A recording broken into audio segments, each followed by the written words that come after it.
जय हिंद, राम राम सभी पेंशन धारक, पेंशनभोगी पर रिटायर्ड फौजी भाइयों के लिए आज बहुत सारी सैनिक खबर, बहुत सारी अपडेट मैं लेकर के आया हूँ इस वीडियो के माध्यम से। तो आप चैनल पे नए हैं, चैनल को सब्सक्राइब करके घंटी को जरूर से दबा लीजिए। चलिए हम न्यूज़ की ओर बढ़ते हैं, सब कुछ बारीकी से समझते हैं। देखिए, पहली जो खबर आ रही है, पहली जो बड़ी खबर है वो है भूतपूर्व सैनिकों के लिए, क्योंकि यहाँ पर चीफ सेक्रेटरी डिफेंस मिनिस्ट्री जो है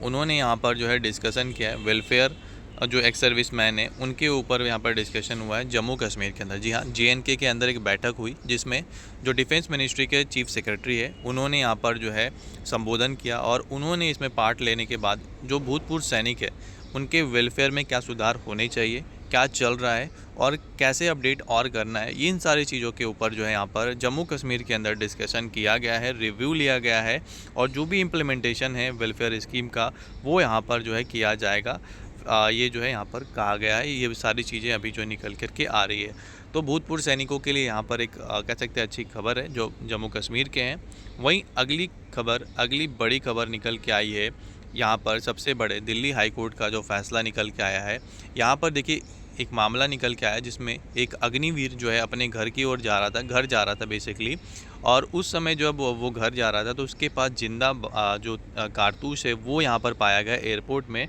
जिसके बाद उनके ऊपर जो है यहाँ पर FIR दर्ज किया गया। और बाद में जब ये दिल्ली हाई कोर्ट में मामला गया तो दिल्ली हाई कोर्ट ने जो पूरा का पूरा जो फेवर है वो अग्निवीर जवान के पक्ष में जो यहाँ पर दिया। जी हाँ, आपने बिल्कुल सही सुना, दिल्ली हाई कोर्ट ने यहाँ पर जो है यहाँ पर पक्ष में जो है अग्निवीर के पक्ष में यहाँ पर फैसला दिया, क्योंकि यहाँ पर जिंदा जो कारतूस यानी जो एक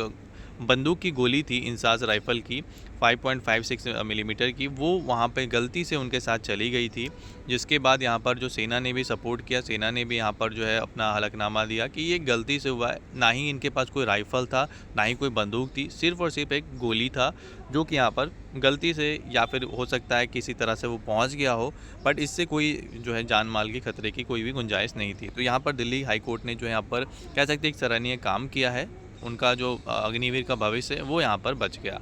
अगली न्यूज़ है, काफ़ी इंपॉर्टेंट है भूतपूर्व सैनिकों के लिए जो भी यहाँ पर नॉन इम्पैनल्ड हॉस्पिटल से ट्रीटमेंट कराते हैं। देखिए, नॉन इम्पैनल्ड हॉस्पिटल आपको पता होगा कि जितने भी ECHS से इम्पैनल्ड हॉस्पिटल है उसके अंतर्गत अगर आप अपनी सुख सुविधाएँ लेते हैं या फिर आप अपना ट्रीटमेंट कराते हैं तो उसका जो आपको सारा बेनिफिट मिलता है। लेकिन नॉन इम्पैनल्ड में अगर आप कराते हैं तो उसके लिए रिम्बर्समेंट होता है, और कुछ चीज़ों को यहाँ पर जो है अभी बढ़ोतरी की गई, जिसमें अगर आप यहाँ पर देखेंगे तो जो ट्रीटमेंट है, चाहे आप लिवर ट्रांसप्लांट हो, हार्ट ट्रांसप्लांट हो, लंग्स ट्रांसप्लांट हो, इन सब चीज़ों का बेनिफिट भी अब यहाँ पर आप ले पाएंगे। ये एक बड़ी खबर निकल करके आ रही है। अगला यहाँ पर मैसेज उन तमाम भूतपूर्व सैनिकों के लिए है जो यहाँ पर SBI से पेंशन उठाते हैं, क्योंकि SBI ने एक